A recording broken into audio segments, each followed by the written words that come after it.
పసికర్ల జబ్బు గురించి మనం ఇప్పుడు తెలుసుకుందాం. పసికర్లు అంటే తెలుగులో పసికర్లు అంటారు, ఇంగ్లీష్లో మరి లాటిన్ భాష జాండీస్ అని అంటారు. జాండీస్ అంటే పసికర్లు అని అర్థం. పసికర్లు అనేవి ఎందుకు వస్తాయో ఇప్పుడు మనం కారణాలు తెలుసుకుందాం.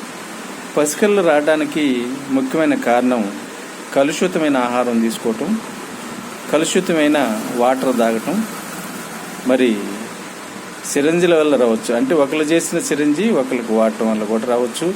ఒక్కోసారి రక్తం తగ్గినప్పుడు రక్తం అనేది ఎక్కించేటప్పుడు కూడా రావచ్చు. ఒక్కోసారి రక్తానికి సంబంధించిన మూలికి సంబంధించిన వ్యాధులు ఉండా రావచ్చు. ఒక్కోసారి పరాన్న జీవులు ఉండా కూడా రావచ్చు.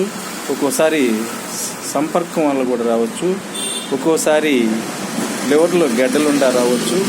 ఒక్కోసారి క్యాన్సర్ ఉండా కూడా రావడానికి ఎక్కువగా అవకాశం ఉంది. ఎక్కువ శాతం రావడానికి ముఖ్యమైన కారణం ఏంటంటే వాటర్ ఎక్కడ పడితే అక్కడ కలుషితమైన వాటరు, కలుషితమైన ఆహారం తీసుకోవటం వల్ల ఈ జాండీస్ అనేవి, పసికర్లు అనేవి రావటానికి ఎక్కువగా అవకాశం ఉంది.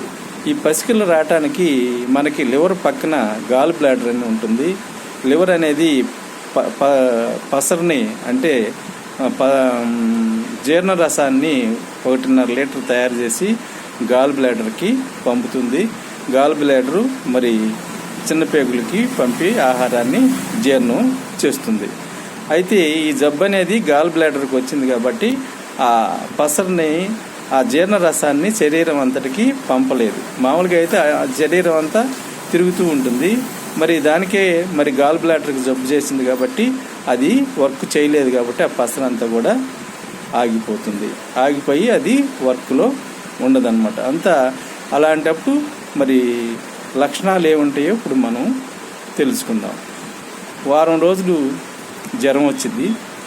జ్వరం వచ్చిన తర్వాత వాంతులు ఉంటాయి, వికారం ఉంటుంది, నీరసం ఉంటుంది, ఆకలి పోయిద్ది.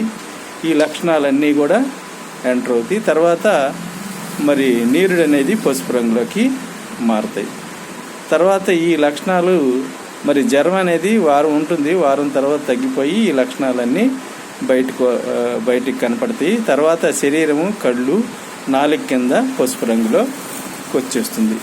ఈ లక్షణాలు మనం ఈ లక్షణాలు ఉంటే కనిపెట్టవచ్చు. కొంతమందికి నీరుడులో అన్నం మెతుకులు చూస్తే పసుపు రంగులు వస్తే మరి పసికర్లు ఉన్నాయని అర్థం చేసుకోవచ్చు. లేకపోతే యూరిన్ టెస్ట్ చేయించినట్లయితే మరి పసికర్లు ఉన్నాయా లేవు అనేది కంప్లీట్గా తెలిసిపోతుంది. తర్వాత లివర్ ఎలా ఉంది, లివర్ ఎలా వర్క్ చేస్తుందో తెలుసుకోవడానికి LFT అనే టెస్ట్ చేయించాల్సి వచ్చింది. అయితే పసికర్లు ఎక్కువైన తర్వాత మనకి ఒళ్ళు దురద వచ్చేస్తుంది. బాగా విపరీతం అయిపోతే ఒళ్ళు దురద వచ్చేస్తుంది. ఈ రోజును తెల్లగా వస్తుంది. అయితే పసికర్లు వచ్చిన వాళ్ళు ఆహారం ఏం తీసుకోవాలనేది ఇప్పుడు మనం తెలుసుకుందాం. పసికర్లు వచ్చిన వాళ్ళు ఆహారం అనేది తేలిగ్గా జీర్ణం అయ్యేది తీసుకోవాలి. ఎందుకంటే లివర్ వర్క్ చేయదు కాబట్టి, లివరు గాల్ బ్లాడర్ సరిగా పనిచేయవు కాబట్టి తేలిగ్గా జీర్ణం అయ్యేది కొబ్బరి నీళ్ళు, మజ్జిగ, గ్లూకోజు, ఎలక్ట్రాలు తేలిగ్గా జీర్ణం అయ్యాయి. ద్రవ పదార్థాలు ఎక్కువ తీసుకున్నట్లయితే ఆ నీరు ద్వారా పసరంతా, ఆ పసుపు రంగు అంతా కూడా బయటకు వెళ్ళిపోయి పసికర్లు తగ్గడానికి ఎక్కువగా అవకాశం ఉంది. అందుకని ఫాస్ట్ ఫుడ్, మటను, చికెను, గుడ్డు, బలమైన ఆహారం అనేది తీసుకోకూడదు. తీసుకుంటే ఏమైందంటే ఒక్కోసారి సైడ్ ఎఫెక్ట్ వచ్చి ఒక్కోసారి బ్లడ్ వామిటింగ్ అయ్యి మరి లివర్ కూడా బ్రేక్ అయిపోయి ఒక్కోసారి డేంజర్ అయ్యే అవకాశం ఎక్కువగా ఉంటుంది. అయితే ఈ పసికర్లలో మరి కొంతమందికి వైరస్ వల్ల కూడా వస్తుంది. వైరస్లో మరి 4 రకాలు ఉంటాయి. A, B, C, D.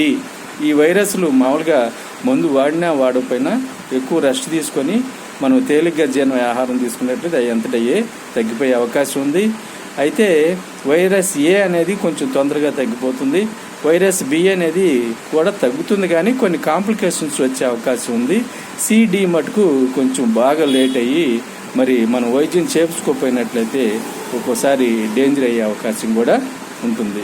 అందుకని పసికర్లు అనేది ఎక్కువగా ఎందువల్ల వస్తుంది? కలుషితమైన ఆహారం తీసుకోవటం వల్ల, కలుషితమైన వాటర్ తాగటం వల్ల ఎక్కువగా రావడానికి ఎక్కువ అవుతుంది. Thank you.